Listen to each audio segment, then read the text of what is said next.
I don't know. I don't like this. I hate when it. I never want to. I actually never want to do this really at nighttime, but because of the construction people, I get self-conscious. I feel like they think I'm a weirdo by doing my little. It's cold up here today. It's cold. Anyway, so what I wanted to share. Um, uh, Not that any of this is important, but yeah. So I think I mentioned on this channel about this old lady that lives underneath me, who's lived underneath me for many, many years under my apartment, and she's a pain in the ass. I cannot stand her. She's just a bad person, just annoying and just like, and she has a horrible voice, horrible personality. Just old women are really awful people. Just trust me on that. They use their womanhood and their age as this. They weaponize. Old people weaponize themselves. It's so awful. Um, so for many years, we've always, if I drop a spoon to the floor, she takes a broom and bangs it to the ceiling. I haven't had a party. Never had anything. I play my music too loud. Boom. She's always complaining. I mop.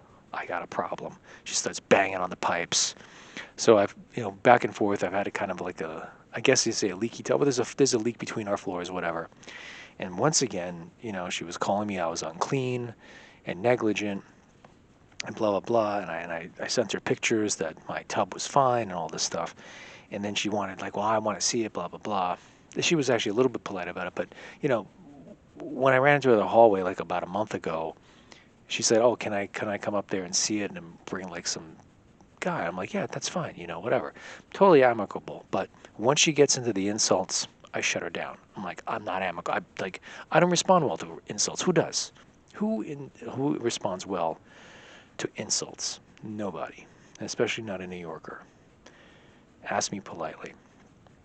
So so she wanted to come upstairs and like inspect the tub because to just, not that my pictures are not good enough, she has to also kind of like, she's got to give it like what we used to call it Inspector 12. Remember Inspector 12? You got to be a certain DVDs. Inspector 12. She was like some old lady that checked the underwear before they were shipped out. It was a weird commercial.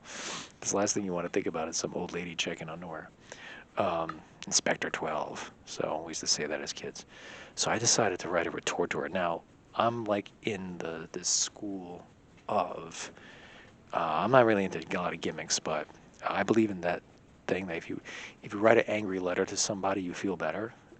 Just don't send it, kind of thing. Just get all your emotions and everything out on whatever email, paper, whatever. Write it all down, and then you'll be surprised how much better you feel. I know sometimes you really want to just send it to someone, but just getting all the turgid emotions out on paper um, helps to kind of focus yourself. And it's also kind of funny because you just get like, when you have like, if you don't really have the intent to send it, you could just go overboard with how you feel, and which is just a complete banana shit fucking mode. Sorry for the language. I don't curse on this channel. I'm drinking freaking tea. It's freaking cold up here. Okay, oh, come on, I lost it. Oh, I like had it all queued up. Okay, so, dude, what? Come on.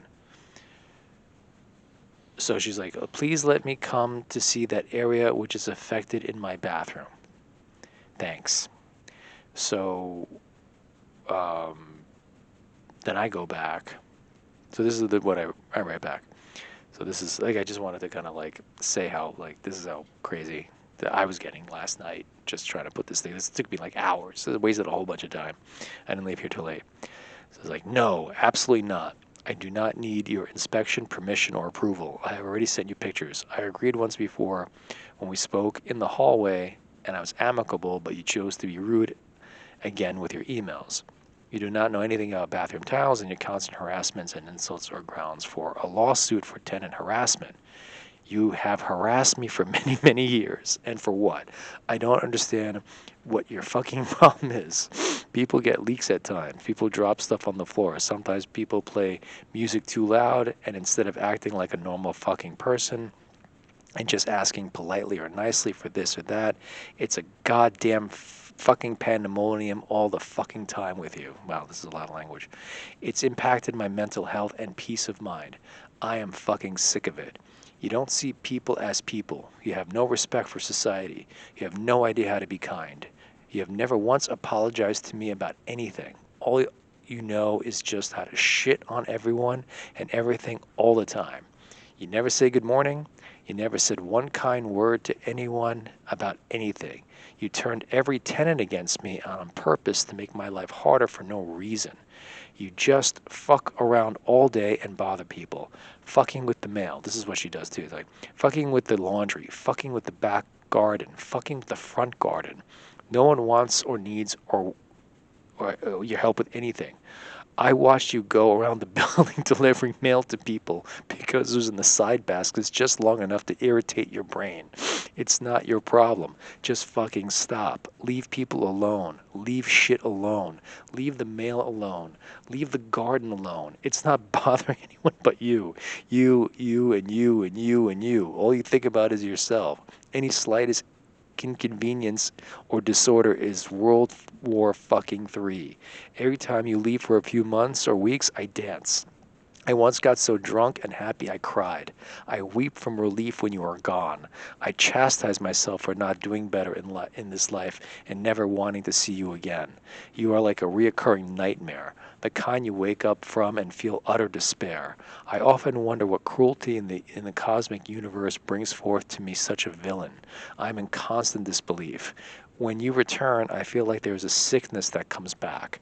30 years of an incurable disease. I sometimes feel like I'm on some galactic sitcom, and your character was specifically written to be my foil. I understand if it's once or twice every couple of years over maybe like 5 years max with a bad neighbor, but for 30 fucking years? Since 1996 we've been doing this dance, this chronic pain. Why do you persist and insist to stay at the Greenbrier is beyond my imagination. Just to tell me the truth, is someone paying you to torture me?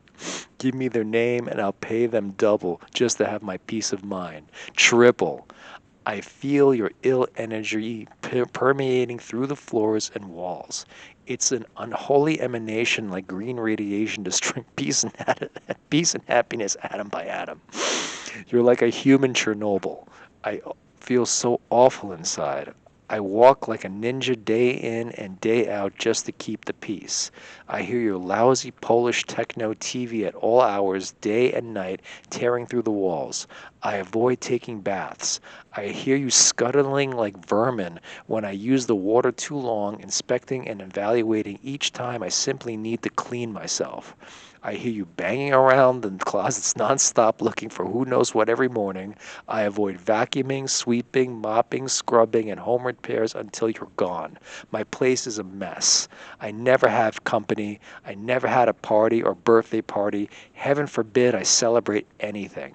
I have to sneak past your door constantly so I'm not ambushed by you.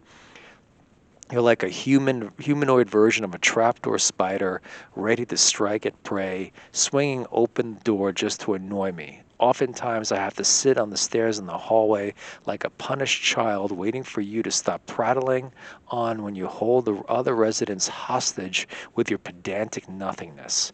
In a nutshell, I feel nothing but dread. A deep sinking, uncontrollable feeling of falling. How do you not understand that everyone wants to run away from you as soon as you speak?